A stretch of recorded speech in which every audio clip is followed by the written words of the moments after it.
Welcome back, football fans, to a very special episode of Necessary Roughness right here on the Bite Size Sports Network. As always, I'm your host, John Boyd, joined by Nick Winograd and Zach Keebler. We've got a really fun show ahead. We're going to kind of skip our little usual intro with the news and everything like that. And this episode is just about pounding the table for your favorite team. So we've got a ton of bite-size contributors that are basically going to get on the soapbox for about 5 minutes each on their favorite team, and then we're going to react to it for a few minutes. And we've got a great lineup of contributors, so excited to get right to it. Did I freeze for you guys? Yep. Yeah, just cool. for a little bit. Beautiful. Okay, so when that happens, I have to restart my computer. So I'm going to do that really quick. It's going to take like 3 minutes. If you guys want to let the folks know how you're doing this evening, I'll be right back, and we'll jump right into Nick and the Bills at the top of the show. I'll be right back. That sounds good. Thanks, guys. What's up, man? This is an unfortunate beginning to the show, obviously, but we're having a great week so far. Labor Day was yesterday. Big weekend coming up for football, and football is back. Very excited. Zach, how you doing, man? Yeah, no, I'm excited for football to be back like very soon. I just got a nice little shipment of cards today in the mail. So it's been good. I actually wanted to show you the one card I got. I mean, I guess if you guys are into sports cards, I don't know. Sandy Alcantara gold to 50 man. to 50. Cy Young winner, but not having such a good year this year. Another thing I wanted to address just real quick was the Travis Kelce injury. That was crazy that happened. Yeah, no, that was insane, especially coming up against like a big matchup against the Lions week 1. Yeah, like why is he practicing at all? It's like we're good, right? Like we're good, but apparently. Yeah, let's run the risk of blowing the number 1 wide receiver in the league. I know he's not actually a wide receiver. I know he's a tight end, but he gets wide receiver reps. Yeah, crazy. Wow, we're out of the gates hot with some of the highest production value in the industry. Yeah. Okay. But Johnny, we're ready to rock and roll. NFL. What I missed? How you guys doing? Johnny CPU is who I need. But let's jump right into it. If I didn't cut you guys off of anything particularly entertaining, we're gonna start with Nick at the top of the show. Go ahead. We were talking about his injury. That's all. Okay, yeah, not nearly as gripping as what we have coming up with Nick at the top of the show. Talking about your Bills, give us the spiel, and then me and Zach will let you know what we think. All right. So the Buffalo Bills in 2023 are an interesting team. Because last season, I'll explain. 2021, the end of the year, they the games offensively in probably franchise history. They went into Kansas City. They scored 36 points against Josh Allen had probably the best game of his life, and they still lost because a variety of reasons. I'm like all of that, but anyway, so they lost that, but they looked so good that the next season they were considered the favorites out of the not only AFC but the NFL. They played the first game Thursday night in LA against the Rams, who just won the Super Bowl. They decimate them. I think it was like 31 to fantastic. They win the next game against Tennessee in week 2, like 48,000 to 2. Cool. Man, the Bills look great. But, of course, it doesn't stay that way always, and it did not, especially the quarterback Josh Allen. Death situations from DeMar Hamlin, just a lot, like the snow where they had to go to Detroit, and then they played 2 straight games in Detroit, even though one of them was a home game. Technically, it was supposed to be against Cleveland. In both of those, just really mentally draining.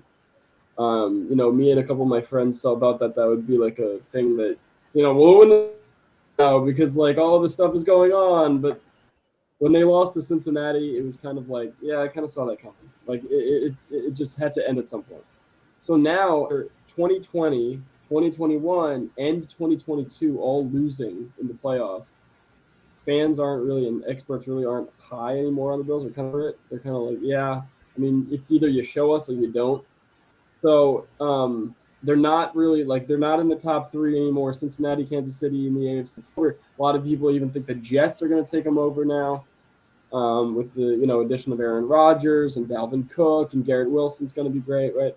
I got to say about the Bills, and the reason that I still think that they're going to come out of the AFC East and put a hurting on the rest of the conference is the defense. The defense is a little bit changed. Once you get Von Miller back after 4 weeks, and after him, I really only wanted him for those important games. And of course, he tears his ACL in the Thanksgiving game. That really didn't need to happen.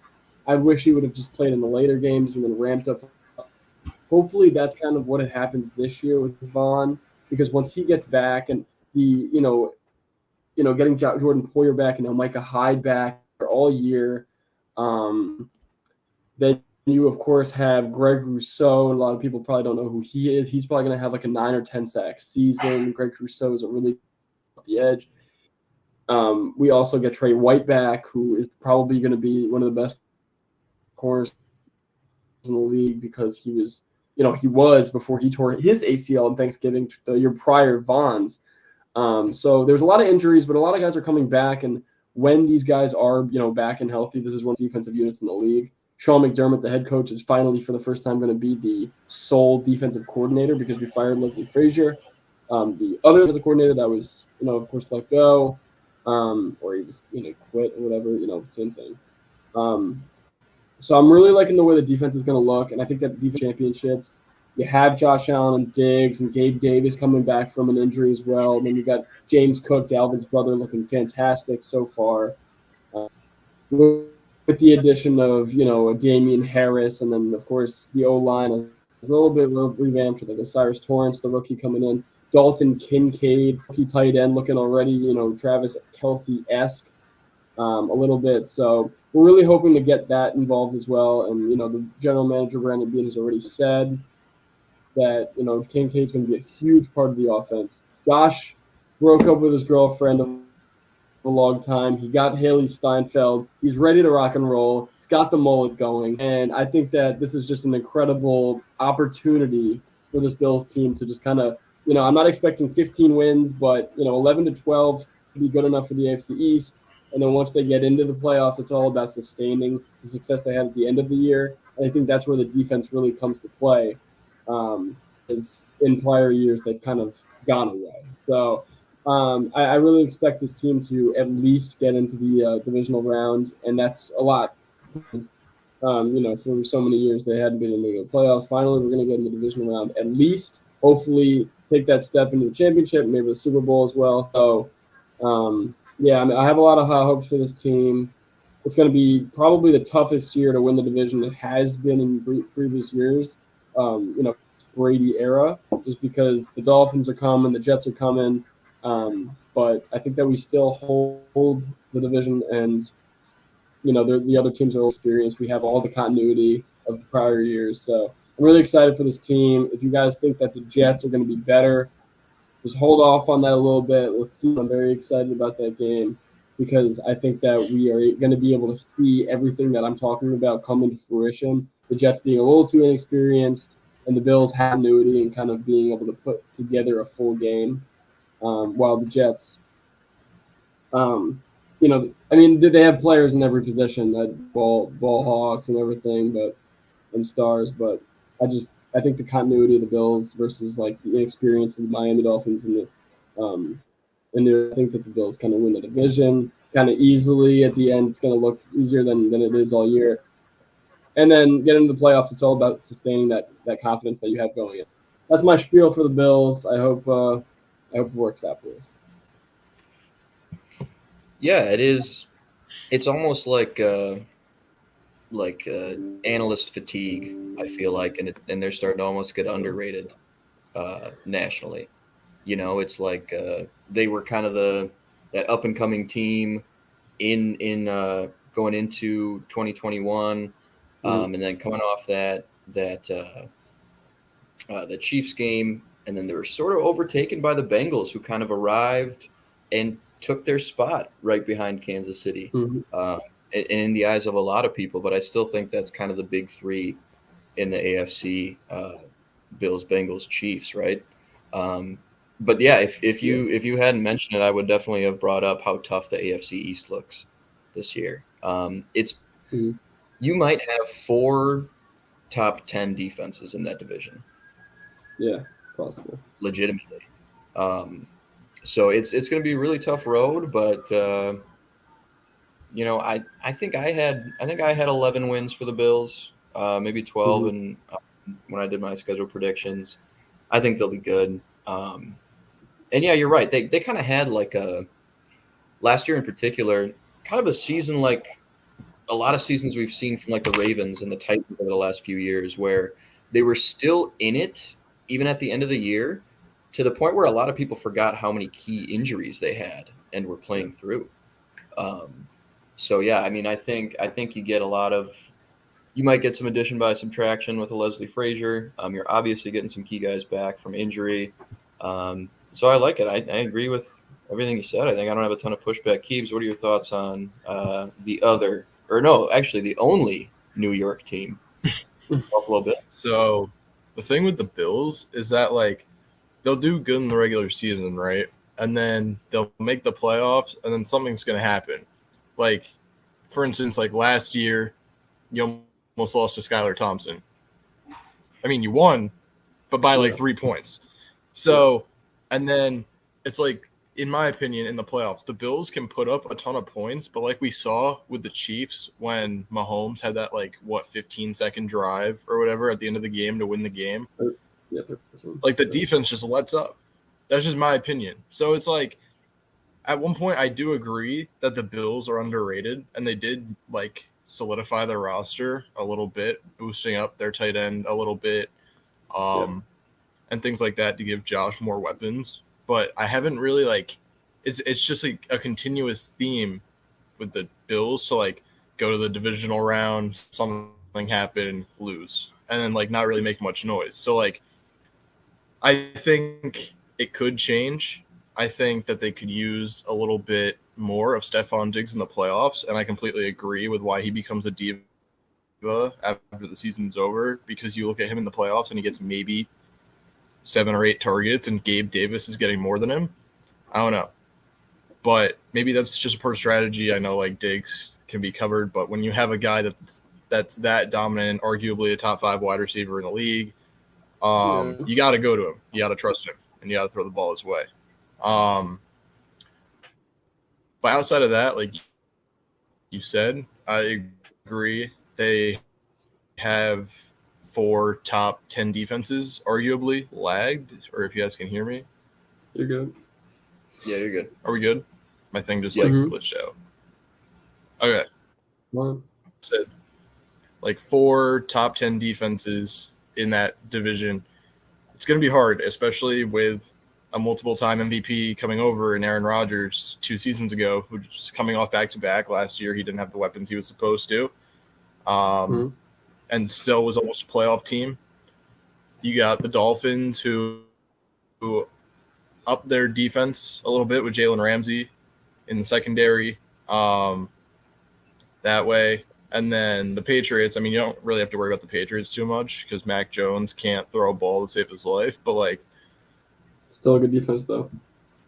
Yeah, they're going to have a tough time. But like John said, I could see them winning 11, 12 games. But if the trend keeps happening where they blow it in the playoffs, then does it really matter? And should they look to make some bigger changes? Yeah, it could be a pretty telling year for the direction of the franchise, honestly. You could see a little bit of shakeup with the core. I think the biggest X factor when I look at this team is Von Miller. I think if you had him towards that stretch down the end of the season, I mean, he's such a difference maker, even at his age, even with just the presence he brings. And the absence of the pass rush was really tough to It was overcome. huge. The Bengals. Sorry to cut you off, John, but the Bengals had 4 of 5 not starting offensive linemen, and we couldn't get to Joe Burrow the whole game. Couldn't take advantage. Yeah, and you move on from Boogie Basham after that as well. Epineza will be in the pass rush mix. You hope to get a little bit more push from Ed Oliver up the middle of that extension. But pass rush is going to be huge for this team, and hopefully Von's healthy for you guys. That'll just make more entertaining football games in January. Zach, you are up on the big stage next. Let me see if I'll try and switch this around a little bit for us. But tell us about the G-Men. What has to break right for them to really hit their ceiling this year, and what does that ceiling look like? Hang on. There we go. So for the Giants, what I'm expecting to happen, what happened? I can't really hear you. My speakers. Sorry, I screwed Nick out of the big stage, but I just figured out how to do this. You're good, Zach. No, with the Giants, I think it's gonna also be a very telling year at quarterback with Daniel Jones. He doesn't have the best weapons, but when healthy, Darren Waller's still a top five tight end in the league, and we got him at a very good cost. With that, we have Hyatt, who's looked very solid in preseason. I think he had a couple touchdowns. But when your wide receiver 1 is essentially Paris Campbell, it's kind of hard to have a lot of success. You could argue Slayton's up there too, but the Giants, I believe, not even being biased, are around like that 10 spot in terms of defense. I think that we have a very solid group of guys, both in like Dexter Lawrence, Leonard Williams, Adoree Jackson, Bobby Okereke, and Isaiah Simmons, who, with our defensive coordinator, loves playing chess with his pieces. He would move Adoree Jackson around a little bit when he wasn't really like the kind of guy to do that. And now he has a guy who's been doing that his whole career. So we can finally find like a solid spot where he meshes, put Adoree Jackson back to corner, and be able to play at like our best potential. I do like that we got Saquon back for at least a year. That's good. But the one thing I'm seeing that I want us to do is trade for Mike Evans if they're not able to come to a deadline or a extension deadline I think that his agent said September 8th, which is in 3 days. A trade for that, because he has such a huge cap hit this year. I think it's like $23 million. So we would have to restructure some contracts and whatever to move him in. But I think that could look like a 4th and a 5th round pick, maybe, just because of how much cap space or kind of like the Amari cap hit that he would produce. But if you can give Daniel Jones weapon. Go ahead, though. I don't know if I'm lagging or not, but receiver 1 in Mike Evans, because I'm sure he would rather play with Daniel Jones over Baker Mayfield and Kyle Trask. I feel like that'd be very beneficial, and then it would open up opportunities because he's going to be so highly coveted in the defense to be able to go to like those other guys like Hyatt, Campbell, Slayton, Waller, and things like that. So it would open up a lot of space. In terms of record, I don't know, because last year I think that we overperformed a little bit. I mean, we were able to win a playoff game, but then in the second round or first round, whatever you want to call it, we got torched by the Eagles, which explains it.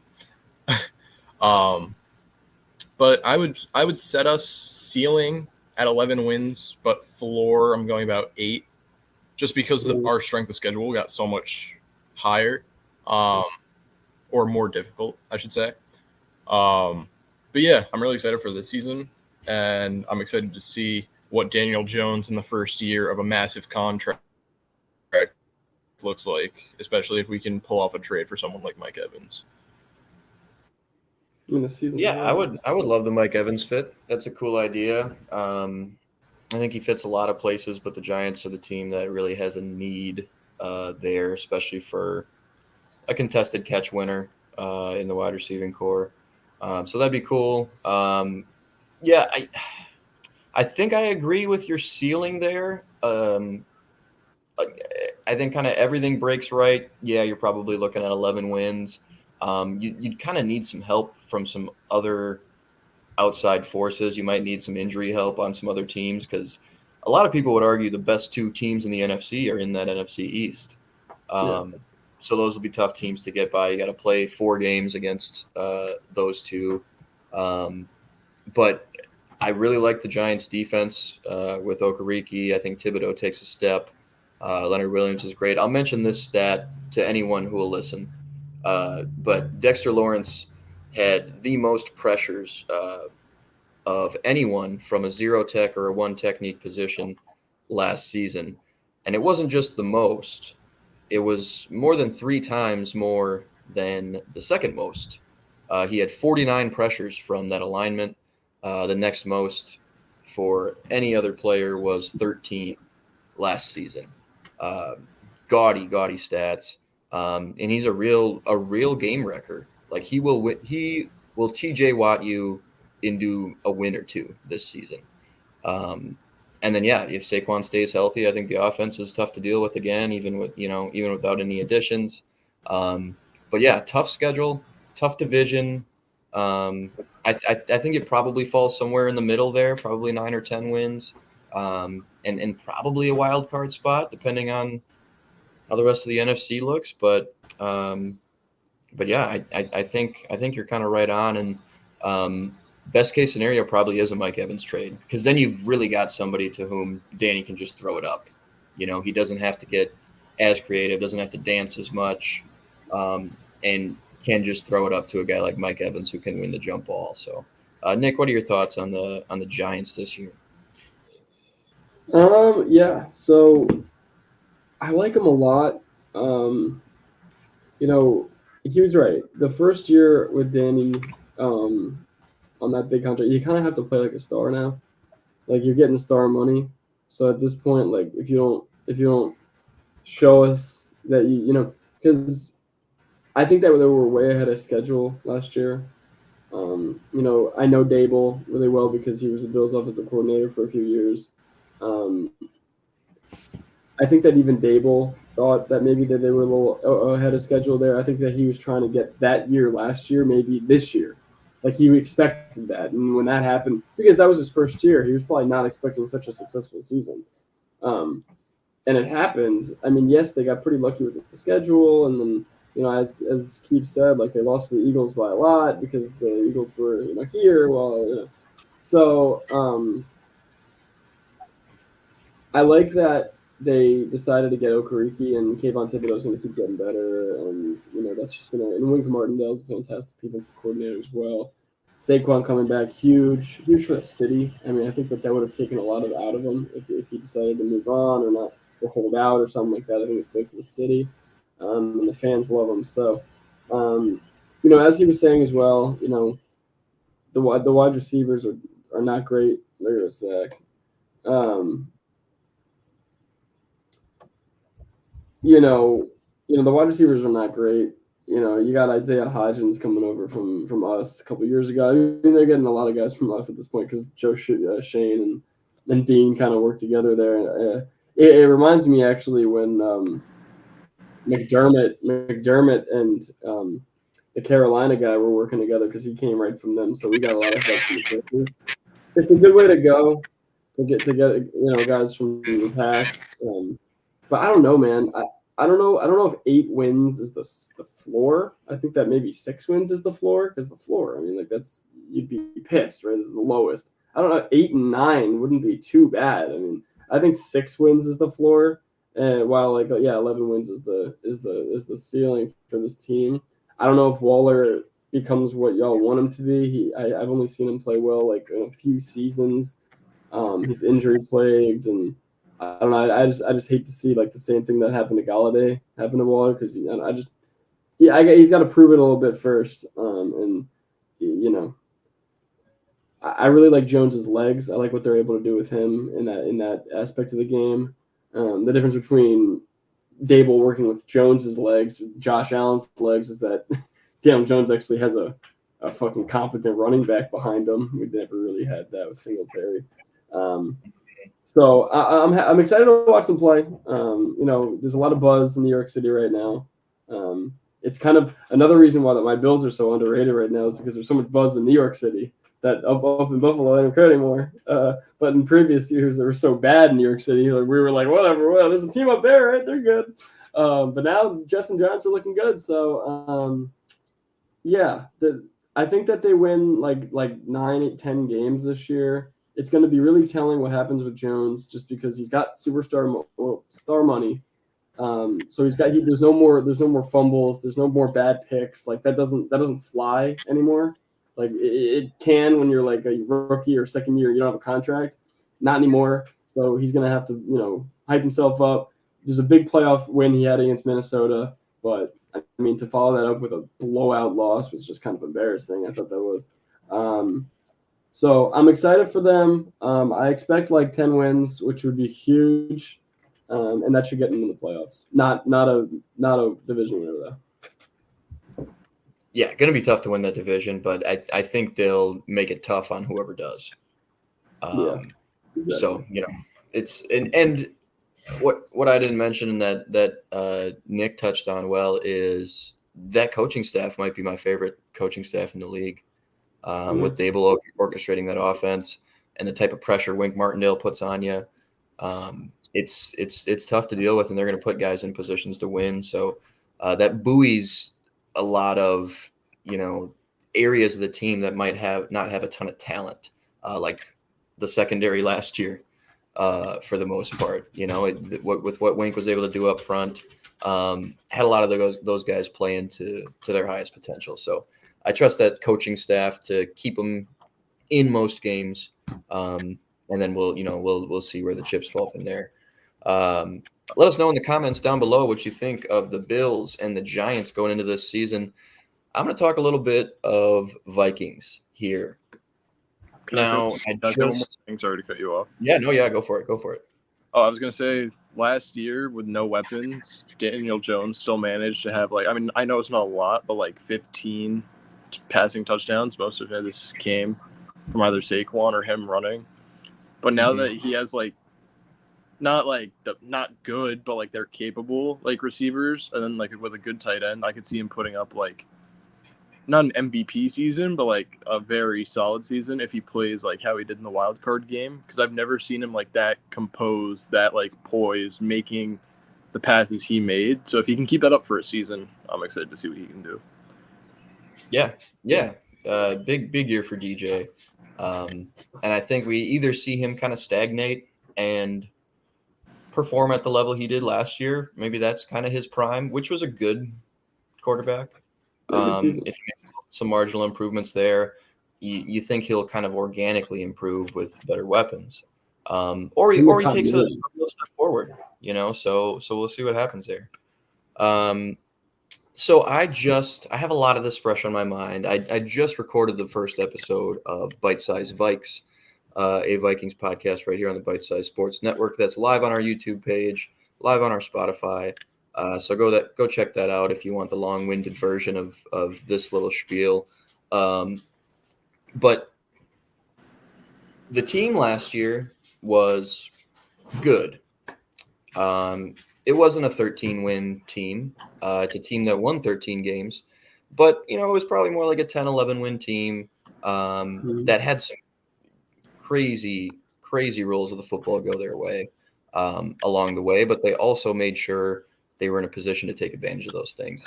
I think a little bit too much regression to the mean is expected from a lot of national talking heads when you talk about the ability to win close games and the amount of close games we eked out last year, 8 fourth-quarter comebacks, that whole thing. Everything was a comeback because the defense was horseshit. It was the 31st ranked defense under Ed Donatel. It was lazy. It was predictable. And it was pretty candy ass. You got Brian Flores, who's coming over to call the defense. At the very least, it's going to cause chaos. He's going to blitz. He's going to mix things up. He's going to play man coverage and let these guys stick and not have to think as much. Under Ed Donatel last year, the Vikings only ran cover one on third down at a 23% clip. So they stayed in their quarters looks. They stayed in the two deep shell, and they weren't getting much pressure. There's no interior pressure, first of all, was the main issue. And I think we're going to see a lot of that nullified by how creative Brian Flores gets with his fronts, how much disguise he throws at you, and how on their toes he's going to keep offensive linemen and quarterbacks and OCs on the opposite sideline. The offense should still be good. It was great last year. This is a team that was 5th in EPA per attempt, 8th in EPA per drop back. That discrepancy only has to do with the amount of sacks Kirk Cousins took, thanks to the interior of that offensive line, which, by the way, will be in its second year together. Continuity is really important on the offensive line. I think we'll see better communication. We'll see less loopers mixed by an Ed Ingram. We'll see things passed off better. They're still going to get their lunch money taken by a guy like Dexter Lawrence, a guy like Jeffrey Simmons, like we saw in joint practices. But if it's better communication and there aren't any mental errors, I think that'll be just enough to give Kirk a little bit more time, let things work downfield with Jordan Addison, Justin Jefferson. And too much also is being made nationally about the big names that the Vikings lost and how that's obviously going to mean the team's even worse. That doesn't make any sense. These guys were old and they were not good anymore. You know their names on ESPN. You know their names on NFL Network. You didn't watch every game, but you didn't have a pulse on it. This team ran on over 25% of its run plays last season went for negative yards. But oh no, we lost Dalvin Cook. What are we to do? The team was terrible. The running game was not good. It was mediocre. Alexander Madison, when he's been given the opportunity to start in 6 career starts, 115 yards per start. He's going to be the bell cow. We've got Ty Chandler behind him. We've got a good run blocking unit. We signed the best run blocking tight end on the market in Josh Oliver, and we're going to be going to heavier personnel. CJ Ham is back at fullback. And if we can get the run game going at least a little bit more, force teams to bring heavier boxes, to roll a safety down, then it is free lunch on the boundary for Justin Jefferson every time he gets a one-on-one, and we'll be able to keep him honest that way. I think there's going to be more ways for this Vikings offense to beat you this year. They're going to have more tricks up their sleeve, and ultimately, if none of the tricks work, Justin Jefferson's out there somewhere. This team will win 12 games this year. It will win the North, and this team will win at least one playoff game. Skull Vikes. Yeah, so my thing with the Vikings is that I'm pretty sure I saw this stat. You can correct me on it because you probably know it better than I do. I know that they made a lot of fourth quarter comebacks, right? During the regular season, you said 8, right? It was 8, yeah. Their point differential was still negative at the end of the season, or barely positive. It's just because we threw the towel in against the Cowboys at halftime and let the final score be 40-3. And then all the games we won were close. We didn't give a shit about that game. But that was the main driver there. But that's still nuts. Right. I was going to say, being like you said, a 13-win team, but still having a negative point differential is crazy. Mm-hmm. I do think it was good to move on from Dalvin Cook. He wasn't really showing that he was the Dalvin Cook that we knew. Part of that, like you said, because of the interior O-line, maybe it was just him with age. Even though he's not old, but he's old for a running back, essentially. I don't know. And then you lost to Adam Thielen. He went to the Panthers. That's not really a big deal, but still a veteran guy in the locker room to have to coach the wide receivers. Went to Carolina. I Obviously, you still have the best wide receiver in the league, obviously, who's everyone's going for in fantasy with that number 1 pick. Just like Nick right up there did the other day. That's right. But yeah, Very happy. I respect what the Vikings are doing. I think that based on the grades that we gave them last time, they definitely have much to improve if they want to be considered like a contender or even make like a deep playoff run. They're an exciting regular season team, but I don't really see them doing much in the postseason. Like you said, maybe winning a game. Well, you said that they will win a game. I think maybe win a game, depending obviously on who their matchup is. But no, definitely something good brewing in there. I'm excited to see Alexander Madison finally get like his chance, and then just seeing what they can do, and hopefully for your sake, beat the Giants in the wild card this upcoming year. Listen, as long as we beat the Lions twice and those guys shut the hell up, I'm fine with most outcomes, frankly. But I do want a Super Bowl win. That'd be cool too. Yeah. No, yeah. I'm very high. I'm very high on this thing. In fact, I have like 6 Minnesota Vikings on my fantasy team. Ooh, a wise man. I have like I think I have Jefferson, I have Madison, I have Addison, I have KJ Osborne, I think there's one more, but I can't think of them. We have 2 Vikings fans in this podcast right now, or Good. They just kept on speaking to me. I was like, yeah, man, like let's just go with them. And I love that I got Madison because he's, as you said, he's gonna be the bell cow. It's kind of the same. It's the same situation as Tony Pollard in Dallas, finally getting his opportunity. Kind of people knew for at least a year that the RB2 is actually the RB1, but since it's Zeke and Dalvin, they won't actually give him the keys.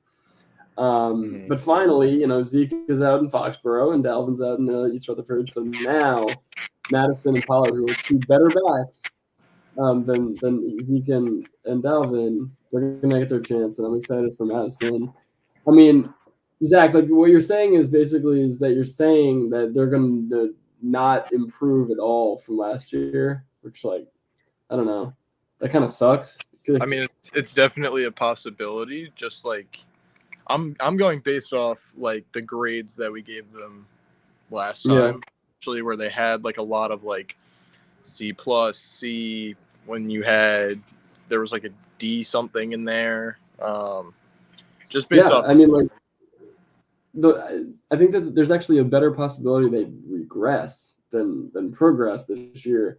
However, I see them winning more playoff games this year. I mean, they only have to win one in there, improving, but I see them winning at least a playoff game, but losing more than 4 games. I think, So, listen, they're a good team. I'm really excited for Alexander Madison at the running back position. I always said that I think that if like Trevor Lawrence was their quarterback, they'd be Super Bowl contenders. Like they'd be just like perfect with that offense, but unfortunately, that's not the case. Trevor Lawrence. Yeah. I think that if he was the quarterback, they'd be Super Bowl contenders every year, but that's not the case. They got Kirk Chains over there. Don't really trust him too much. I really don't, but I think that every other part of the offense is elite. And they just kind of Hawkinson. I also picked him up. So I'm enjoying the fantasy group chat was like asking they were like, yo, prove you're a Bills fan because you're taking a lot of Vikings guys. And I'm like, yo, chill, that is good, dude. I was like, but yeah, no, I'm excited because I'm also like, as I said, they're on my fantasy team. I'll be watching closely Addison, KJ Osborne, Hawkinson, Jefferson. I'm very excited for these guys. So I'm Madison, of course. So I have high hopes. I do think they beat out Detroit for the division. And yeah, absolutely. It's a good team. Like should be a fun team to watch, man. Should be fun if nothing else. We've got our Titans correspondent James waiting in the wings. But first, we're going to play this video recorded especially for us by our good friend Michael about the Packers, and then we'll pull James into the studio with us, and he can react along with us to this Packers spiel that we get into here. I also just Nick, checked. Oh, sorry. Nick, would you mind sharing the screen share on StreamYard here? Is that how I do it? I think so. Oh, I see. I see what you're saying. Yeah. And then do I have the link to that or? So okay, all right, it's working. It is.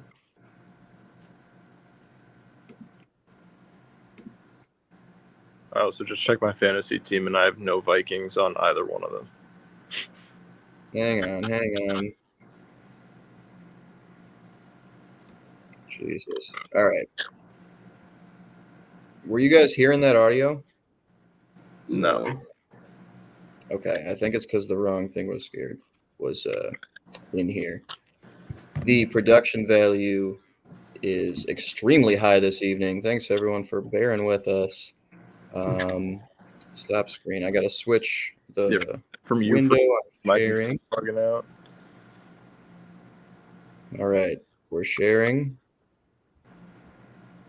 There we go. We've got it up, and I'm gonna play this. Let's see if the audio comes through for us. Sports, miss you guys a lot. I can't be here live right now. Today is my anniversary. My partner and I have been together for about 2 years, so I'm celebrating that. I've also been absent because that's Unbelievable. school football. Been a dream of mine. So, been a great experience. But I'm looking forward to come back to talk ball with you guys later this season once high school football is done. But I'm here to talk Packers. And with that comes my expectations and what I want to see from the team. And now, what I really want to see realistically, I'm not going to say, we're not missing a beat, because our offense is being rebuilt as we speak.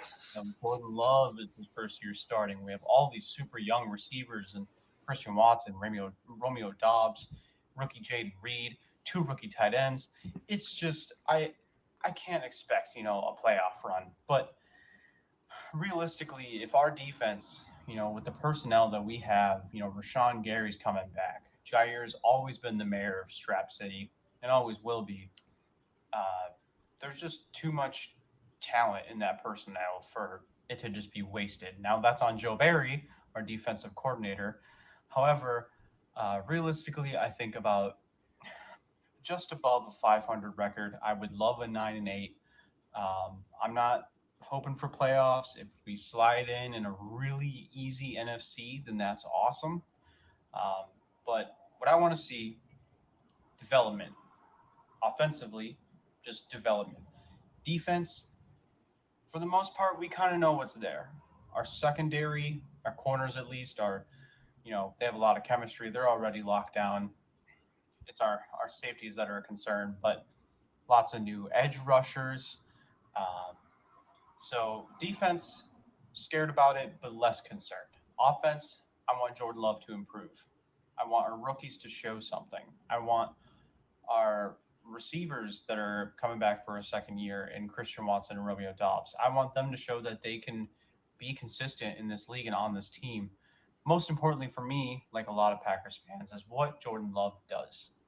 If he comes out and has an average season, I'm pleased. Truthfully, Green Bay has been spoiled for a long time when it comes to quarterback play. So maybe it is due time that we have a quarterback that is an athletic game manager. I'm not I'm not expecting somebody to come out there and throw beautiful, Hail Mary passes that are on a dot. I'm expecting growth.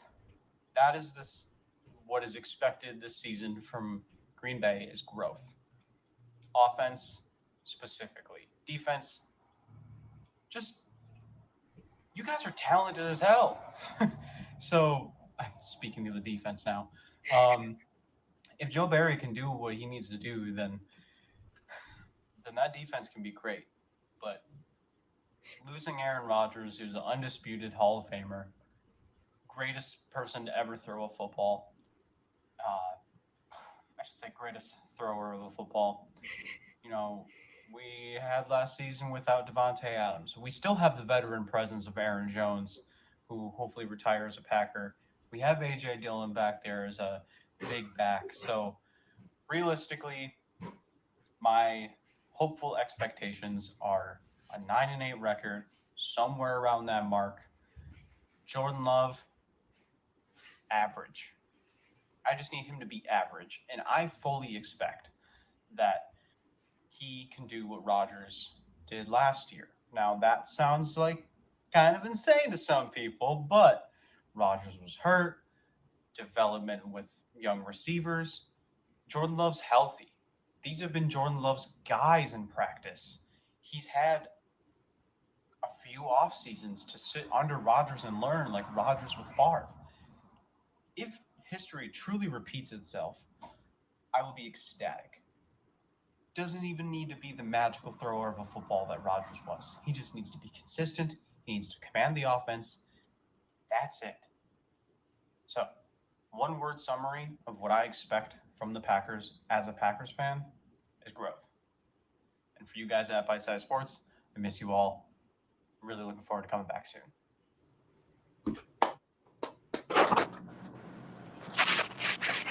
All right. So that was our good friend Michael talking about just the worst organization there is. But I agree with what he said. I'm on record saying that throughout this offseason, Packers fans have been by far the most tolerable in the division to deal with on the internet. Lions and Bears fans have been pretty insufferable. We unfortunately couldn't get Nate on here to hear that, but he'll be back. He'll be back soon with us. It's because there's like 6 people in Wisconsin. Yeah, well, yeah, and Michael's actually repping them out in California, keeping a level head. And I like what he's saying. You know, it's going to be interesting to see, because Joe Barry runs a lot of that Fangio style stuff as well, where he's just a little too passive with his play calling. If he cranks it up a notch, gets a little bit more aggressive with that defensive personnel, the defense could be a problem. And if they lean into running the football with that offensive line and those two backs, the offense could kind of be a problem. So I think they're going to be in games. I don't think they fall all the way to, just irrelevancy. But I don't think their ceiling's particularly high either. But they'll play some good games. They'll be in competitive football games. I don't think they're terrible suddenly now that A-Rod's gone. So, James, welcome in, by the way. Thanks for having me, fellas. Yeah, we will talk some Titans shortly. But first, sir, what'd you think of Michael's soliloquy on the Packers? Pretty level-headed. I'll give him credit. He's pretty level-headed. I think that's about right. You don't know what you're going to get just yet with Jordan Love, and what those young receivers are going to do. What are you going to get out of them? Like you mentioned, you'd have back-to-back legendary quarterback, Hall of Fame quarterbacks. Could be a little rough sledding right out the gate, but who knows? He's been sitting in the wings for a while, so you don't have any idea what you're going to get from him. Yeah, exactly. Nick, where are you at on the Pack? We haven't talked about them in a while on the show. Yeah, not for real. I don't know. He was talking like they were like bad, basically. Like I know that he's saying like we have growth that yes, they need to grow. Yes, I like Romeo Doubs a lot. I like Jair is kind of like a crybaby. Like he's really good though, but he is like a bit of a like. There was a time last year where he was literally only covering the wide receiver 2, and I was like, "What are you doing?" Like, it was so pathetic. I thought you were supposed to be this great corner, and he's not covering the better. He played us, and like he wasn't covering Diggs. I'm like, all right, bro. Like, sounds good. Duck and smoke, dude. He's also a terrible grittier. Yeah, no, he's a clown. He's a clown, but he's very talented and he can cover. Yes. But he got to start covering the wide receiver ones because I don't know why he wouldn't. Kind of ducking them. I don't know what that was. It was weird because I expect if you're the best, according to yourself, you better be covering the best of the team. But he's good, obviously. So they got some talent. You know, as Michael said, like you guys have a lot of talent, right? Like you do, but it's just so much to grow on, as he said. Like it's too much. There's a lot to build on, and we just talked about Minnesota and Detroit is coming as well. They're just playing in 2 days. There's a reason they're playing the Chiefs in the first game. They're good. Like they're pretty good. So if we're looking at a team like Green Bay, they're probably going this way while everybody else in the North's going that way. The Bears even included. Like they're going up. So yes, it's going to be a bit of a tough ride for them a little bit. It's kind of like the Pats when they got rid of Brady. Like, all right, guys, you were there for a long time. Like, you know, the Pats are still suffering, but you had your fun. It's time to maybe go down the other road this time. Let the other teams have their fun here for a little bit. So I know it's tough when your team is not, in contention. It has been for a while, but it's just what you got to do as a football fan. It happens. Mm-hmm. Yeah, I wonder how all of their owners are going to feel about a down season. I wonder if there might be some firings. All million of them. Yeah.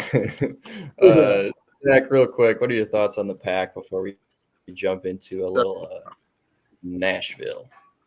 I would say the equivalent of like the NBA equivalent of the Packers is probably like the Rockets. A good young team, but they're not really gonna make much noise. I think the 9-8 record that he said was a little hopeful. I don't think that they're gonna do quite that well. I see them being more of like a 5-12, 6-11 kind of team. That's around where I have them at, just because I feel like the NFL gave them an easier schedule, but they don't necessarily have like the talent's just not quite there. I think Jordan Love can either be very like solid, or he's gonna be like, I'm trying to think of like a comparison. He's either gonna be like Sam Darnold, or he's gonna be like a competent quarterback. Like, I don't know. I like Christian Watson a lot as a receiver. I like their backs as well. Quad Father would always kill me in Madden if anyone plays Mutt. But yeah, I don't know. I don't see them being higher than like us. I think their ceiling is more like 6-11. That's just my thoughts on it. Gotcha. So we've got to keep trucking. Schmitz, you're up with the Titans, buddy. I'll get to the big stage here in just a moment, but go ahead and get on your soapbox a little bit. What's the best case scenario for your Titans? Best case scenario is the offensive line that everybody is picking as one of the two worst in the NFL, probably figures it out. Dillard shows more potential than he ever did for more consistency than he ever did in Philly. Skaronski is the man. Brunskill does what he's supposed to at right guard, and then Hubbard fills in valiantly until our suspended right tackle comes back.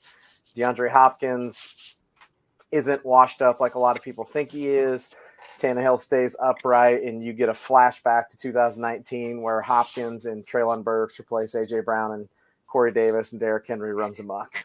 There's your best case scenario that nobody believes except me. Yeah, I mean, and they're really well coached, so the floor is pretty high. The defense is loaded. There's one side of the ball where they're really good. Defense is loaded. Jeffrey Simmons is a stud. Harold Landry's come back from an ACL tear. Kevin Byard's awesome. Injuries have destroyed this team 2 years in a row.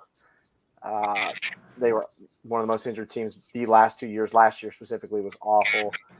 The question is, can this offense score the ball at all? If the offensive line struggles like they did last year, this is going to be it'll be just like last year to be a train wreck.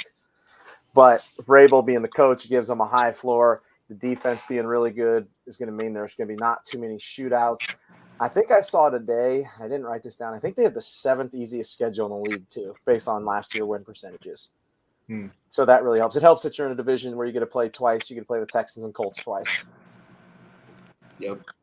They also have the Falcons on the schedule, no good. The Panthers, rookie quarterback. So they got the schedule's pretty easy for them, which helps. Yeah, they could. I could see them making a little noise.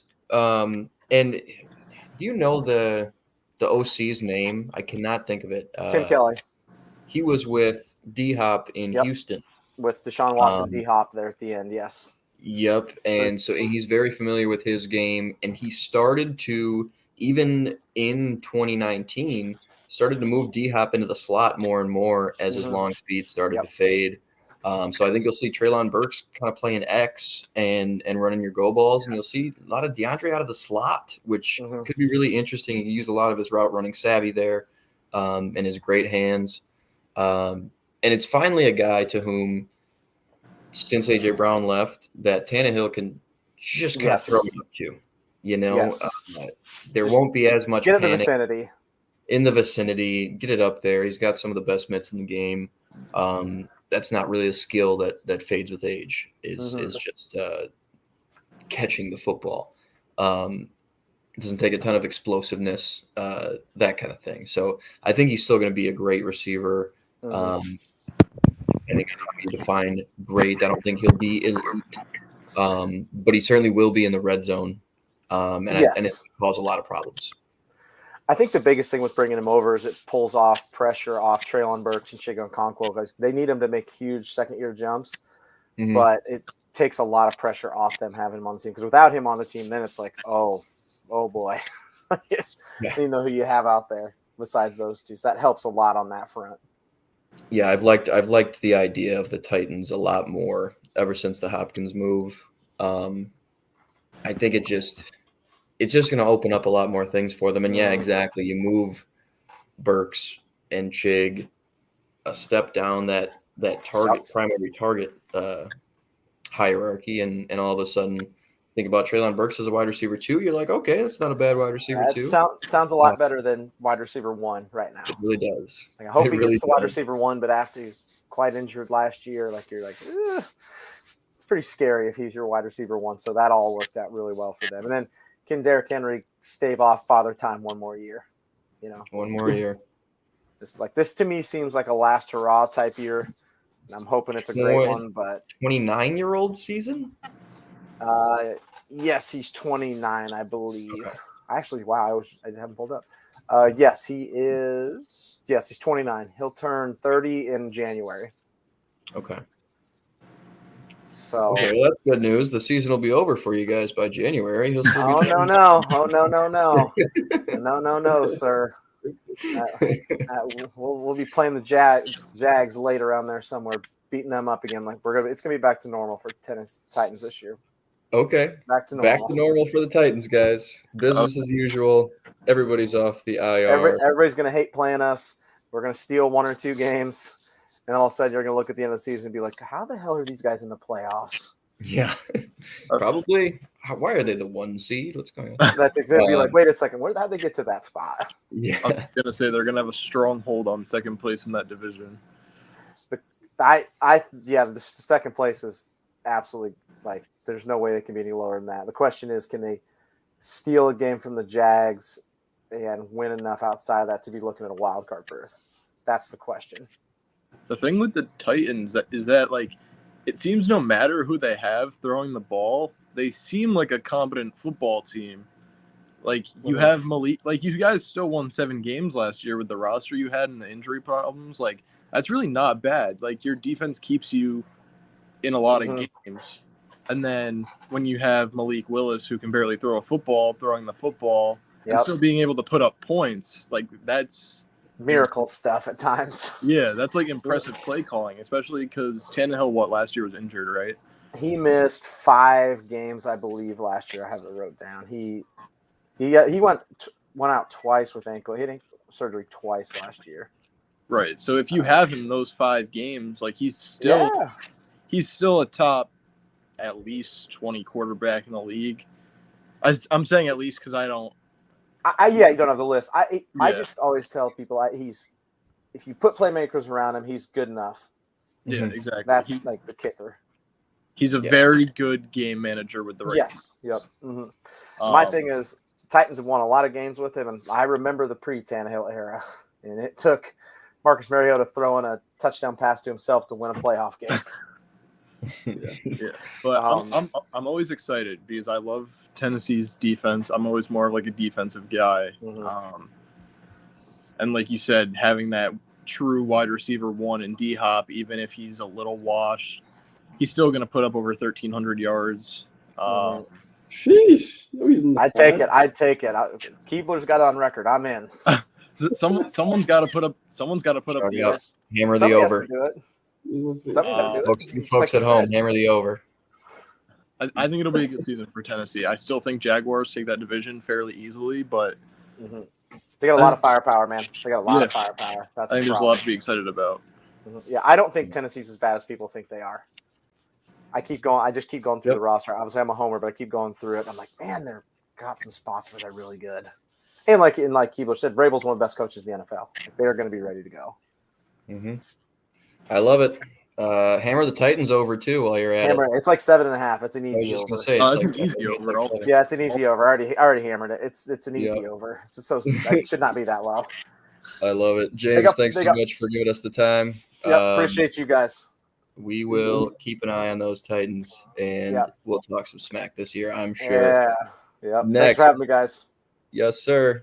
Next, waiting in the wings, we've got our Steelers correspondent here to talk about my pick to win the AFC North this preseason. Simon, how the heck are you, buddy? Thanks for joining us, making his necessary roughness debut.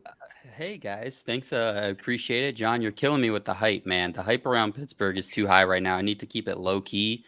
I need to stay calm, but everybody is making it real difficult for me right now. Yeah. Well, so tell us what you think this season looks like on the high end. What needs to break right for the Steelers to really reach their ceiling, and what does that ceiling look like? From a games one standpoint, I think the ceiling, because of the schedule, I went through the schedule really with a fine-tooth comb for the first time just last night, and there's a lot of winnable games on here. There's the way the schedule is laid out in terms of home, loss, when there's rest, when there's travel is very favorable to Pittsburgh. So the absolute ceiling is probably 12 wins. My official prediction is more like 10, but I think the absolute ceiling is 12. To get there, this I think would have to kind of catapult into a top 12 offense this season. Last year they ranked 18th by DVOA, which is pretty impressive considering the first half of the year. We saw what was happening. This offense last year at the beginning of the year was completely different than the offense at the end of the year. And that starts with the run game and Najee Harris, who was not healthy for the first 5-6 weeks of last season, was dealing with a Liz Frank injury from the beginning of training camp, really. So right now he's healthy and the offensive line is better than it was last season. Pittsburgh wants to win through the ground game like they always have. So if this, again, top ultimate ceiling can get to, let's say, the 5th best run game at least and be an average pass game, be in that top 12 kind of offense, that 11, 12, 13-ish range. I think that's how you get to the 11, 12 win mark and really battle for the division. Gotcha. And then on that defense, I think, you're right. If Kenny Pickett's able to just kind of manage things and the run game pops, I even like Jalen Warren as well. And Darnell Washington's going to help the run game a little bit. But talk about some of these new additions to the defense, and even some of the departures. A lot's been made about, like the questions in the cornerback room. I think this is going to be one of the best edge groups in the league. But what else jumps out at you on this defense that we should look forward to? Yeah, there's a lot of change. There's a lot of turnover, but it has the pillars of Cam Hayward, TJ Watt, Minka Fitzpatrick, and even now part of that group is Alex Highsmith. You mentioned it, the edge rushing group is the deepest it's been in years, which is huge considering that that position has sustained injuries for each of the last 3 seasons to its starters. But this has to be the year of no more excuses on the defense. This should be an absolutely elite defense from top to bottom, even with that turnover. You mentioned the defensive backfield primarily. Cam Sutton was essentially this team's #1 corner last year. A bit over his head in terms of being like a true lockdown #1, but an extremely, extremely good player, overqualified as a #2 type guy, right on that line, I would say. He's on his way out. He's a very cerebral player, so he did a lot of the communication in the defensive backfield.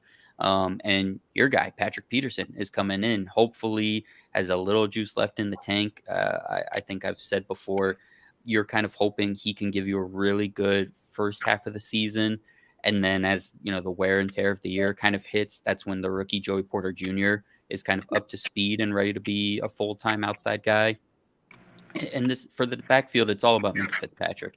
If he's healthy and running around back, running around back there, he's going to cover up a lot of the mistakes, which I think there will be because not only did this team lose Cam Sutton, they lost Terrell Edmonds as well, who by league standards is a very average safety, and to Steeler fans, he's the worst player that's ever played. If you ask certain sections of Steelers Twitter, I'm not part of that group, but I see it every day. But the main thing is that guy played. He was there for 4 or 5 seasons. I think he only missed 1 game in all of his time with the Steelers. Played a lot of snaps. So maybe he is going to give up some big plays if you're putting him one-on-one with a Travis Kelce or a slot receiver or something. But in terms of coverage busts and just knowing where to be, that guy knew what he needed to do in the Steelers defense and next to Minka Fitzpatrick. So there's going to be some busts from the cornerback position for sure, but Minka back there should clean it up. Also, the off-ball linebacker position. Complete overturn from last year. You had Miles Jack, Devin Bush, Robert Spillane as your top 3 last year. It goes to Cole Holcomb, Landon Roberts, and Quan Alexander. No all pros, no Pro Bowlers in that group, but guys that are in much better points of their career and should be just a much more consistent group, much more steady group. Be sound against the run, maybe get into the backfield, get to the quarterback a little bit. But just you hope for more sound play than what they had there last year. So I'm thinking between the sacks, what the defensive line, the pressure, what they can generate, Minka in the backfield, they can cover up the defensive turnover for the first half of the season and maintain that top 5 status. And then the back half of the year, when everyone's kind of up to snuff and gelled, this should be a top, like I said, 3 to 5 group, I think, in the league. Yeah, I'm right there with you. I mean, pass rush is the most important thing on the defense in most people's eyes. That might be, that's probably a top 3 or 4 edge rusher duo. A lot of people don't realize how effing good Alex Highsmith is. One of the better spin moves in the game. Really, really fun to watch. And that boy, Nick Herbig, is going to be a problem. He's the number 4. I mean, let's not forget Marcus Golden there at number 3 was just he was and Marcus Golden was a sneaky that was a sneaky addition. Another vet in that room's great. I'm you know how high I am on the Steelers. I know you're killing me. I know. I'll try not to spread it and jinx anything. Yeah, appreciate it. But I will push the agenda when I can. Nick Keebs, what are your thoughts on the Steelers here before we get the boss in the studio to talk a little bit of horseshoe? You want to go, Nick? Me to go? Yeah, I'll go first. Simon, welcome to the show, my guy. Hey, appreciate you. Always nice to have a Steeler fan around here. So for the Steelers, it's been a couple of years coming here of a little bit downtime until since Big Ben retired. Probably Steeler fans are a little confused, like what's going on? Why aren't we making the playoffs as consistently? But Mike Tomlin still has winning seasons every single year. It doesn't matter. Doesn't matter who's at quarterback. Doesn't matter. I love what I see from Kenny Pickett. My fantasy draft was on Sunday. I got Freiermuth. I got Najee in the same little, and then I also got Pickens later in the draft. So I really like these guys. Pickett to Pickett is going to be a really cool connection for years to come. When I first heard about it, I was like, it's too good to be true for that type of thing to be a thing. But That name stack. I was like, there's no way. Like, one of them sucks, right? No, they don't. They're good. So I'm really excited for them. As you said, Johnny, like they should probably like seriously contend for the title of the AFC North this year. You always got Baltimore, Cleveland. We haven't seen Deshaun do what he can do in a while. It's been a while, so we don't really trust him at all. And then of course, I just yeah, exactly. So I really like what we got with Pittsburgh this year. The defense is always ready to play. No matter what, you got one of the best defensive players in the league, TJ Watt, Minka as well. So I really like what I'm seeing. It was like a really quick turnaround, which I was really impressed by. That means you have good management and good continuity with the whole front office, which they do, and the coaching staff, of course, like Mike Tomlin, Pickett. He's just going to continue to get better. He had an incredible end to that first year last year, that awesome game in Baltimore, I believe, where he made that incredible touchdown throw late in the game. Mm-hmm. That was awesome. That kind of just shows that he's different. He's not just, Sam Darnold is. He can make throws. He can make plays. So I'm really excited for Pittsburgh. I think their ceiling is like 10 to 12 wins. I'll say like 11. And their floor is only like probably 7. So anywhere between 7 and 11 right there. If they don't win the division this year, they'll get better over the offseason. They'll probably win it the next year. So I have a lot of confidence in them coming into the year, and I didn't think I'd be saying that at the beginning of last year, that I would have so much confidence the following year. So they've done a great job. Nick, read a book, man. The floor is 9 wins. Yeah, Floor I was gonna is let 9 it go, but yeah. gotta- Easy over. I think the over. Mike I think Tomlin. the win total is 8.5 out there still for the most part. That's free money for everybody. I'm slamming that over. It's the Mike Tomlin. He's going to do it. 9 wins. If I'm only just 9, saying- maybe. I'm maybe just saying so. that's It'll the be floor. I'm just saying that's the floor. Well, That's conceptually, like the yes. scenario. Conceptually, yes. Okay. But they'll win 9. They'll win 9. Spiritually. While So- I've got Nick and Simon, real quick. Sorry, Zach, but That was I fine. saw this today on, I think it was Steven Ruiz's quarterback rankings. His comparison for Kenny Pickett was, what if Josh Allen had average physical tools? Because he kind of plays with that type of attitude. Yep. And he can make plays. He's not as big. He's not as fast. His hands aren't as big. He can't throw it as hard or as far. But he's a good quarterback, and he's got a fiery mentality, and he's willing to sling it and take risks to make winning plays. I thought that was really. I mean, it's a weird reach. I don't know. I don't know Like, if I I like think that. baseball No. does, I don't know. actually. I think they play sort of similarly. He's just not as physically gifted, and the potential is not as high for that reason. But I think it'll be good. And I think Okay, we'll get Yeah, just better. because you said that, the I'm way gonna watch the a lot more offense- of these Raptors. But go ahead. Yeah, do it. He's a slinger. He's a I'm slinger. gonna watch a lot more of them. I'm gonna be like, okay. I like it. It'll come down to the offense, right? What they ask him to do, and because I think the first thing I think about is the way Josh Allen's deep ball accuracy has improved, and that's never really been Kenny Pickett's game in terms of putting it on a dot deep. But preseason, they were willing to push it a little bit more than they did last year with him at any point. So if that's real, if that's part of the offense, and we can see a little bit more of that, maybe it's not a 60-yard pass or 70-yard pass, but if it's a nice 30, 35-yard go ball that, a guy like Calvin Austin or George Pickens can get some yak off of, a slightly less athletic or very less athletic version of Josh Allen, that can make sense. Yeah, I just thought it was a little interesting. Gabe, any final thoughts on Pittsburgh? I was gonna say every year I'm very high on the Steelers defense. No matter who you throw on the field, they tend to play at an extremely high level, which is what keeps you in games. I just looked through their schedule. At minimum, I see them getting 8 to 9 wins. I would put their ceiling at about 11, maybe 12 if they can steal a couple, because they play the Ravens a couple times. obviously, because it's in their division. But it's hard to beat a team twice in a season. So if the Ravens take one, it's going to be hard for them to beat them again. But I see them making noise in that division for sure. I think the Ravens will ultimately take that division personally, but I'm very high on the Steelers' potential. If their defense plays with the potential it can, and Kenny Pickett with the hype that he has in like the sports card market, everyone around him, and then having a guy like Pickens who's been said to have like Justin Jefferson potential, things like that, I think that they could definitely make some noise. For sure. Yeah, I agree.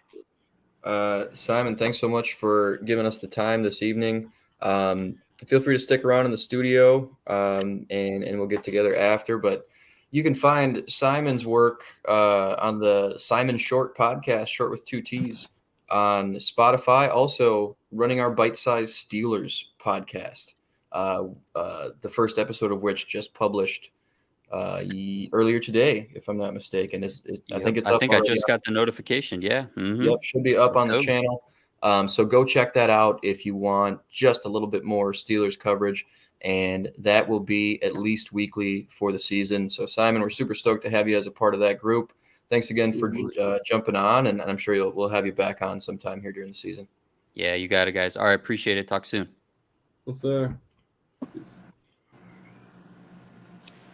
Oh, now Nick's on the big stage. Look at that. Big stage. Oh, and it worked right away.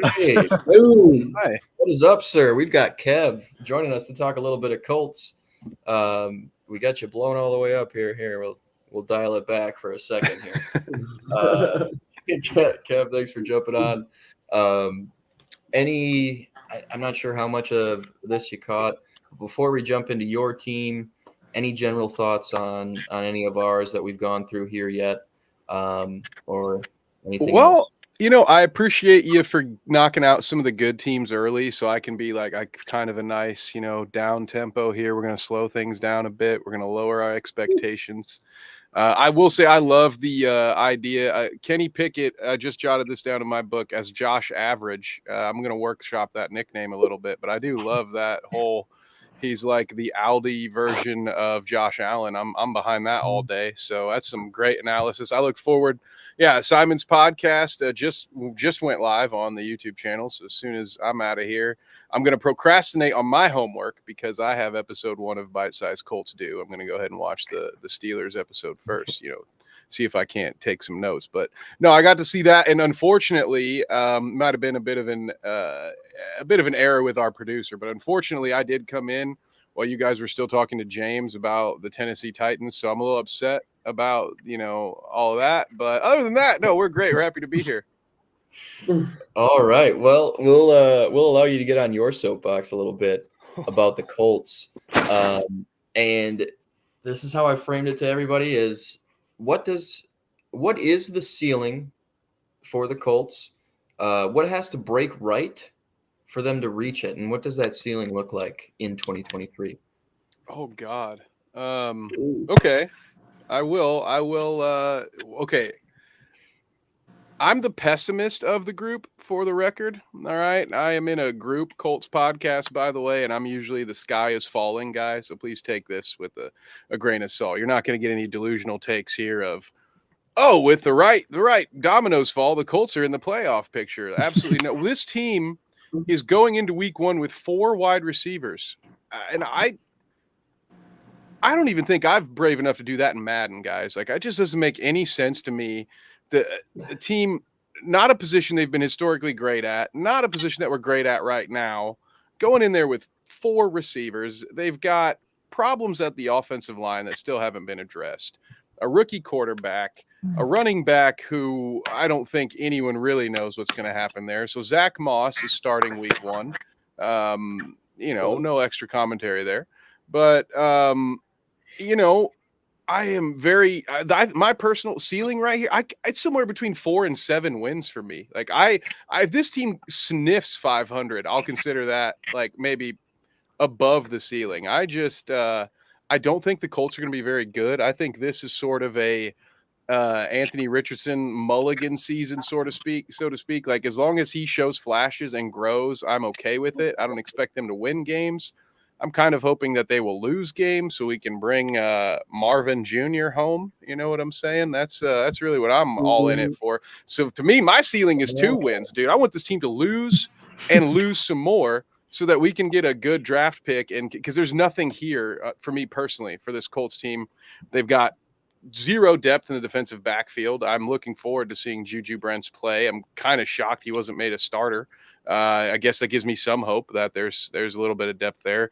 But if Shaq Leonard stays healthy, then okay, with him and Zaire and EJ Speed, all right. I mean, Zaire Franklin set a franchise record with tackles last year. So, they've got D-Buck and Grover Stewart in the front. So I think they'll be okay at getting pressure on the quarterback. But other than that, there's just outside of a couple of highlights where, either a 70 yards yak from Josh Downs or Anthony Richardson just doing something that makes you say, oh, okay, he's going to be really good next year.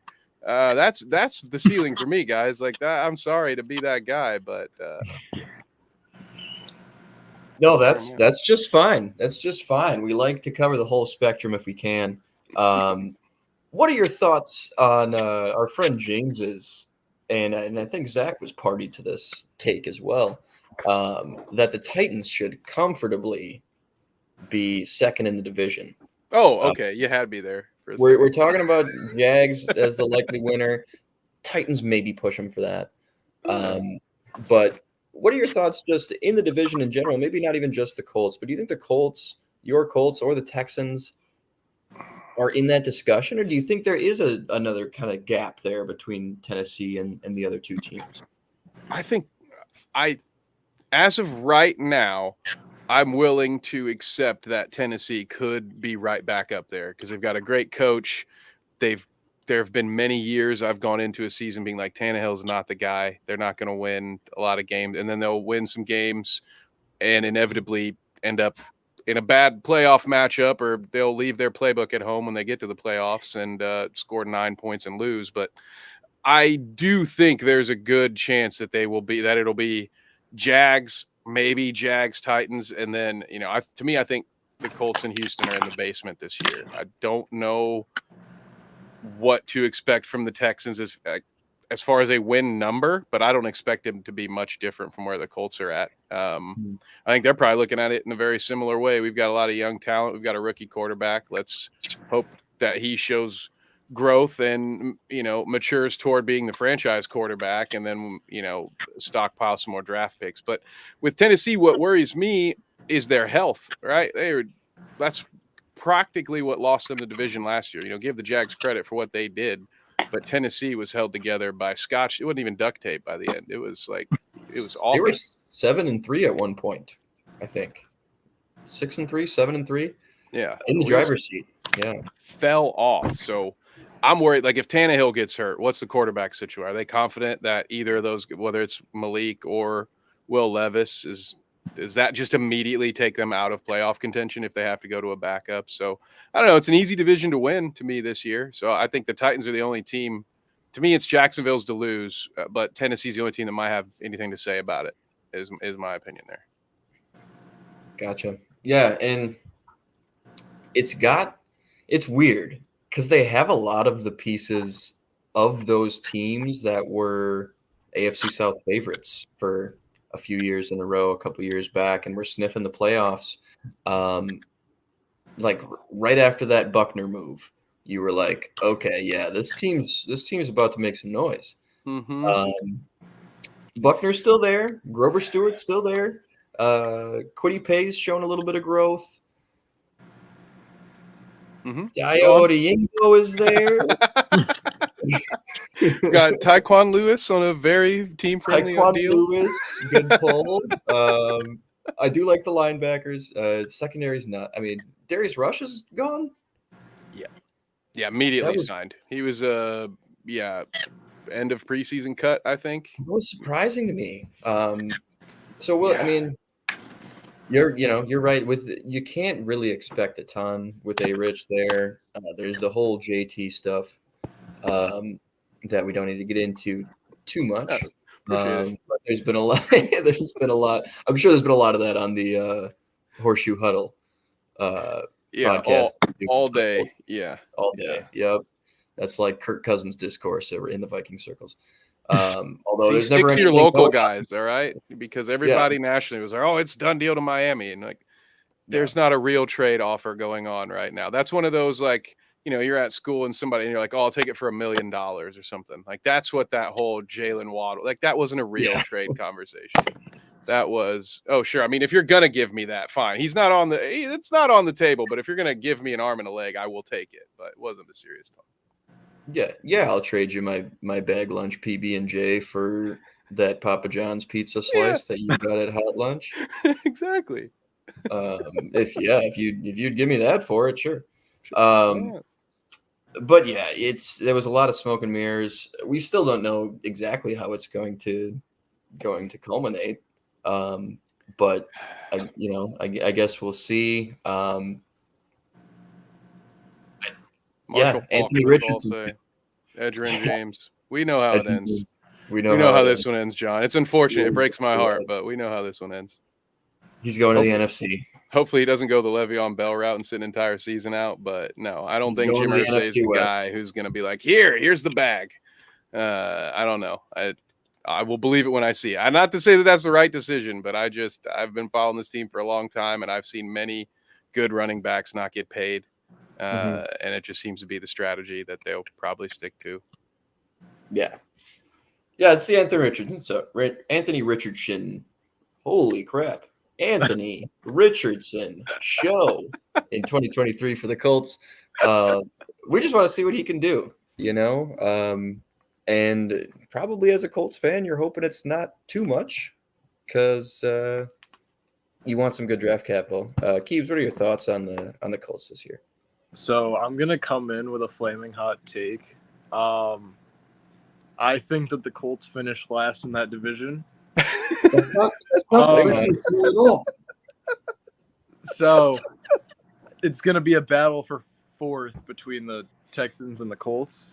And Lovey's not there to win a screw you game, so maybe the Colts will get the number one pick. But let's go. I'm just like thinking because Jonathan Taylor's obviously out at least 4 weeks. But the thing that worries me about the Colts is that when he was healthy and he was at training camp, he instantly requested a trade.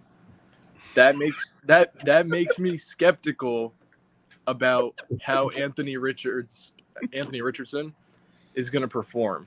Because I would think if he had trust in his quarterback and liked what he saw, he wouldn't instantly, like the first 3 days, request out.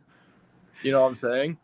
Yeah. So it's like, I like Michael Pittman Jr. I don't think he's crazy special. I've had him in fantasy the past couple of years. I think that he's solid. I don't have him this year, thankfully. Sorry. I didn't draft many Colts either. But no. It's a team I should be higher on than I am. Like, they have defensive upside, I guess. You're right. Yeah, it's technically there. But I don't know. I like Alec Pierce. Again, I think with Anthony Richardson throwing in the ball, it's not going to be anything crazy. I hope so. I hope so for his card value sake, so I can sell his autograph I have of him. But yeah, no, I have them probably in a battle for fourth in that division. I apologize for that hot take. Hey, I'm right there with you. And Alec Pierce is starting to scare me. So the unofficial depth chart actually has Josh Downs ahead of Alec Pierce in week 1, which I did not expect because I feel like Josh Downs was made to be a slot receiver. Mm-hmm. So I don't know. I'm a little scared about Alec right now. Yeah, Zach, I do love Josh Downs. Sell it for $1, dude. It's not gonna go. Well, its value was sitting around it's over, dude. During the off season, it was sitting around 40 or 50 because should have sold it. 25 made of that card, and it's a rookie card. So, Kev, if you want it for $10, I'll hit you up. Other than that first, if he does catch 160-yard bomb, you better sell it the next morning because because he's had some drops, man. It's unfortunate. Oh man, well, you know what? That's a franchise for which I hope all the best. I did like their draft a lot. Blake Freeland might be fun pretty soon. He's gonna get a lot of practice. He's gonna get a lot of practice. Josh Downs was cool. Brents was a good pick. I was really high on the Darius Rush pick, but we'll see what happens there. And a couple more that I like. Will Mallory, is that correct? Yeah, that is correct. Yeah, the Colts apparently didn't like it as much as you did, though, because they've had a revolving door of tight ends. Some of it's been injury to like Jelani Woods and stuff like that. But yeah, at one point they had, I think, 6 or 7 tight ends, but we've got 4 receivers. So I don't know. Look out for old school Army versus Navy football in Indianapolis this year. We got a triple option offense coming to your big screens. Yeah, with Evan Hall and Deion Jackson split wide. Let's go, baby. Oh man, I hate to laugh, Kev. Does that sound like I didn't like it? I didn't mean that to sound mean. No, he's excited. I can't wait. Man. Well, sounds good, guys. Any closing thoughts on this exercise? Any final shouts for your team before we're all the way into the NFL season? Gentlemen, we have a football game, a National League football game in 2 days. National Football League game in 2 days. So in honor of that, what's your final thoughts before the season starts? Just be thankful that your wide receiver 1 isn't Isaiah Hodgins currently in the depth chart. Okay, I'll take that. It's Isaiah Hodgins, then Slayton, then Campbell. They're not even having Hyatt. Like, they have Hyatt like 5th, and that's if Wandale Robinson is 4th. So yeah, I'll count my blessings. We've got pretty good receivers. Mine is if you've got the ear of any NFL play callers, just let them know to just run the ball down our throats, and that should work fine. I can vouch that does work. Yeah, and then if you want to just go ahead and double mug the A gap, you'll win. No. Yeah, but a 33-point lead is not safe, though. So don't get too. They won't win. They'll just don't try that again. In the fourth quarter. Yeah. Someone in the comments asked who's better, Hodgins or Kadarius Toney. I would say just because of health reasons, I'm going Hodgins. And Hodgins in Hodgins in the game against the Vikings had, I think, over 100 yards. So and they were all free. Yeah. They were all just free. We were just giving yards, and everyone can have yards. And trust me, and TJ Hawkins. I'm worried about the trenches. That's TJ Hawkins got that treatment too. He was just getting yard after yard after yard. He had like 97 yards after catch against the Giants in the regular season. Nick, what's your final jab for the Bills 2023 season? Yeah, no, I already said it, man. Like, my quarterback's dating Haley Steinfeld. We'll be fine. I don't know who that is. Is she from I don't know. Disturbia or something? It's Jerry Seinfeld's daughter, but she just wanted to change it so people wouldn't recognize her. No, is she from Euphoria? Yo, Nick, just share your screen. Usually celebrities I've never heard from are in Euphoria. Yeah, hold on, real quick. I have to go to bed soon. Wait. Just wait. Who is it? Josh Allen said that it blows his mind that people actually care about his social life. Like, Josh, obviously we're going to care. So stupid. Just a humble kid from Wyoming? Is that where that college Trevor. I don't know. No, I just have to hold on. Down whenever he can. Trevor, that's the short version. That's the short. Can I share said this? Talking about the Bills. Yeah, probably. Great team. Shut up. If you go to present on the bottom. Can I? Here. I guarantee everything breaks now, but hold on. There we go. If you're sticking around for this, stay on the edge of your seat. We've got Josh Allen's girlfriend's credentials. Did we get it? Is it up? Coming up. There it is. It's loading. I don't see it. Oh, okay. Okay. So I just want to So what does she do? He was literally dating his high school sweetheart for like however long, from high school until like a couple months ago. Uh-huh. He breaks up with her, and then like 5 seconds later, he got with this actress, which is really funny. Like, I mean, it's kind of screwed up, but like, I don't know. I just thought it was really funny. What is she in? I don't. Let's see. Let's look up. I just know she's good looking. What is she from? I love that. What is that? One day ago. That's the first hit. Josh Allen, if nothing else, is rizzed up for the 2023 season. Okay, she has 21 million followers. That's pretty good. That's legit. That's a I'll good. get you paid. That's a good relationship to get into. That's what I'm making. Yeah. Because Josh doesn't have money, so he needs money. Yeah. Okay, so all that stuff. Oh, she was in True Grit. I can't. Of course. It's Hawkeye. Oh snap! Okay, I saw that show. I didn't like it, but I saw it. It was good. She was in the worst Transformers movie ever. That is a good. That's a good pull from Josh Allen. That's a good. I'm just saying, like, you were with your high school sweetheart forever. You break up, instead of like being sad, he's like, "Yo, hot actress, what's up?" Like, rizzed up. It's like an Austin Powers level right there. Austin Powers level. All right, Bills. Hammer the Bills over. Honestly, hammer the Josh Allen passing yards over. Yeah. He's ready to rock. I saw some betting site predicted the Giants to have like 6 wins. I will hammer that over in a heartbeat. Vikings over unders at 8.5 right now. What's the Giants? Hammer the under for the Colts, boys. Yeah. Just to get the good juju in the air. 3, I think. No, I'm just kidding. I was gonna say, what if their over under is like 0.5? Are you still taking? If it's anything above 3, I hammer that. If it's 3.5 to 4, hammer that under. Man, let's go. Yes, you're right. You're right, Trev. This is completely off the rails. If you stuck around this long, thanks so much for tuning in to Necessary Roughness, brought to you by Bite Size Sports. For this upcoming NFL season, look no further than this channel.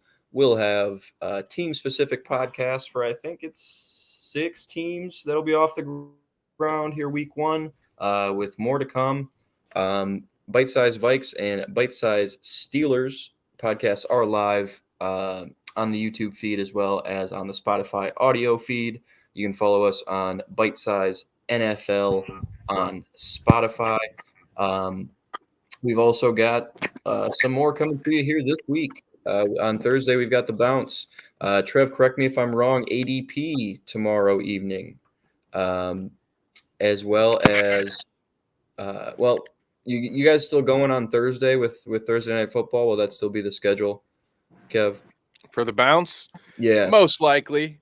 I will, we'll probably have a cross sport stream. You know, we get as you guys as longtime BS fans know, Justin Herbert likes to hop into the chat and just bring football up no matter what. So I will happily oblige any Thursday night football talk on the bounce. Don't worry, we'll be between that and FIBA. We'll keep it an interactive hour.